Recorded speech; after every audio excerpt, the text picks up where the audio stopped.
વંદે માતરમ મિત્રો, રાજકોટમાં 3 દિવસનો બાબા બાગેશ્વરનો જે કાર્યક્રમ હતો એ પૂરો થઈ ગયો છે અને બાબા બાગેશ્વરે બહુ સરસ કથાનું રસપાન રાજકોટની પ્રજાને કરાવ્યું અને દિવ્ય દરબાર પણ બહુ સરસ યોજાણો. પણ આ 3 દિવસના કાર્યક્રમમાં જે ક્ષતિ મને પાછી દેખાણી એ હું આપ લોકોની સામે રજૂ કરું છું કે જે મુખ્ય આયોજક કમિટી અને જે યજમાનો હતા એ લોકો ના કાર્યકર્તા હાર્ડલી 15-20 જેવા હશે અંદાજિત. એના સિવાય બીજા કોઈ કાર્યકર્તાઓ ને એ લોકોએ સ્ટેજ પર કે સ્ટેજથી નજીક ક્યાંય આવવા દીધા ન હતા.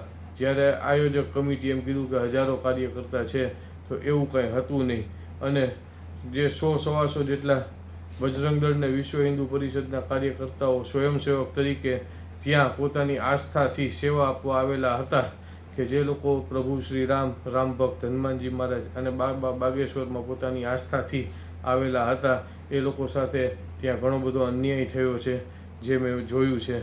અને કોમન પબ્લિક કે જે આપણે કોઈ રાજકીય પંડાલ હોય તો એમાં પણ કોમન પબ્લિક સાથે જે દુર્વ્યવહાર નથી થતો એવો દુર્વ્યવહાર કે જે અહીંયા પોતાની આસ્થાથી આવેલા હતા અને દર્શન કરવા આવેલા ભક્તો હતા એ લોકો સાથે આ આયોજક કમિટીના બાઉન્સરો અને એના સભ્યો દ્વારા જે દુર્વ્યવહાર કરવામાં આવેલો છે એ બહુ નિંદનીય અને દુઃખદ વાત કહેવાય કે જેને હું સખત શબ્દોમાં વખોડી કાઢું છું કે આવા કાર્યક્રમ જો તમારે કરવા હોય તો તમને ક્યાં કોઈ પબ્લિક કે પ્રજા સાર્વજનિક કાર્યક્રમ કરો એમ કહેવા આવ્યું હતું.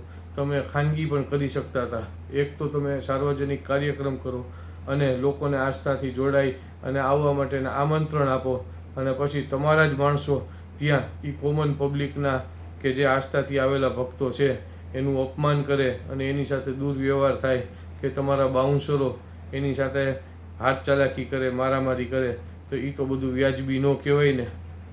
કે જે દરેક પબ્લિક સમજી શકે છે કે હવે આવા જો ભવિષ્યમાં ક્યાંય કાર્યક્રમ થાય તો પબ્લિક આસ્થાથી આવતા હશે તો પણ વિચારશે કે અહીંયા જવું કે નહીં.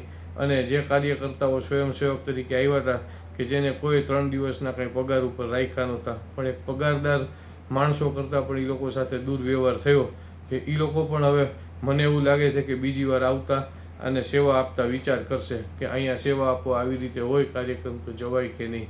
કારણ કે વિશ્વ હિન્દુ પરિષદ છે એ સર્વોપરી આવે. સૌરાષ્ટ્ર સનાતન સમિતિ છે એ વિશ્વ હિન્દુ પરિષદથી ઉપર ન કહેવાય, એનાથી નીચે કહેવાય.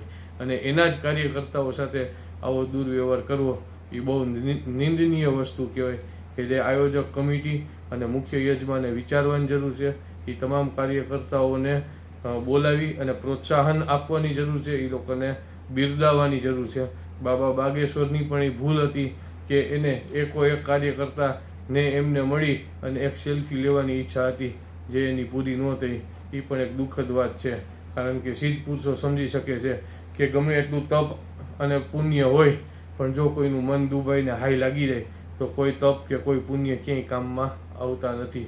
એટલે આ બાબત માટે પણ એક ગંભીરતાથી વિચાર કરવો જોઈએ. કારણ કે એક શ્રદ્ધાળુએ બાબા બાગેશ્વરને આવીને જાહેરમાં ફરિયાદ કરી કે કલાકોથી બેઠા છીએ અને પાસ વગર આવવા નથી દેતા, પાસ વગર જમવા નથી દેતા. તો આવી બધી સાર્વજનિક કાર્યક્રમમાં આવા પાસ ને આવા ચિઠ્ઠીના હિસાબ ન રખાય. સેવા કરવી હોય તો મન મૂકીને સેવા કરાય. બાકી કોઈ તમને ઘરે તેડવા આવતું નથી કે સાર્વજનિક કાર્યક્રમ કરો અને આવી રીતે બધાને બોલાવો ને પછી અપમાન કરો. એવા રાઇટ્સ કોઈને આપ્યા નથી. નમસ્તે.